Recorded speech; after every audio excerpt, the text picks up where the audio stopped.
ৰাইজৰ গাত বিহু ভালকে লাগিছে যেনে পাইছো। লাগিবতো আকৌ, বিজেপি চৰকাৰে 830 টকাকে দিছে নহয়।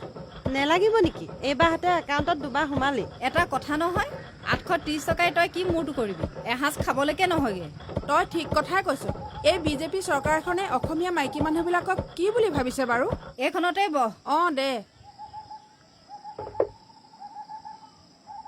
সঁচাকৈ 830 টকাটো দৈনিক 28 টকা মানকেহে পৰিলে। আমাৰনো কি আৰু, 830 টকাটো চৰকাৰে দিছে কাৰণে লৈছো। কিন্তু তাৰ বিপৰীতে কংগ্ৰেছ চৰকাৰে প্ৰতিগৰাকী দুখীয়া মহিলাক প্ৰতি মাহে 7,500 টকাকৈ দিম বুলি ঘোষণা কৰিছে। ইতিমধ্যে আমাৰ ভাৰতৰ কংগ্ৰেছ শাসিত ৰাজ্যসমূহত এই ন্যায় আঁচনি প্ৰয়োগ কৰা হৈছে। বিজেপি চৰকাৰে 830 টকাকে পইচা দি আমাৰ মহিলাৰ পৰা ভোট ঠগি ল'ব বিচাৰিছে। কংগ্ৰেছ চৰকাৰে ঘোষণা কৰা 7,500 টকাটো আমাৰ মহিলাসকল অৰ্থনৈতিকভাৱে উন্নতি নোহোৱা পৰ্যন্ত দিয়ে থাকিব। গতিকে আমি আমাৰ উন্নতিৰ খাতিৰত এইবাৰ কংগ্ৰেছ চৰকাৰ অসমত গঢ়িব লাগিব। 830 টকা পালো বুলিয়ে বিজেপিক ভোট নিদিওঁ নহয়।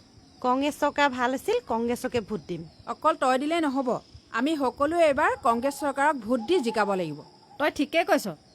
আমি আমাৰ সকলো মহিলাক একগোট কৰি বিজেপি চৰকাৰখন উৎখাত কৰিব লাগিব। অসমত এইবাৰ কংগ্ৰেছ চৰকাৰ আহিবই লাগিব। যেনে তেনে কৰিবই লাগিব।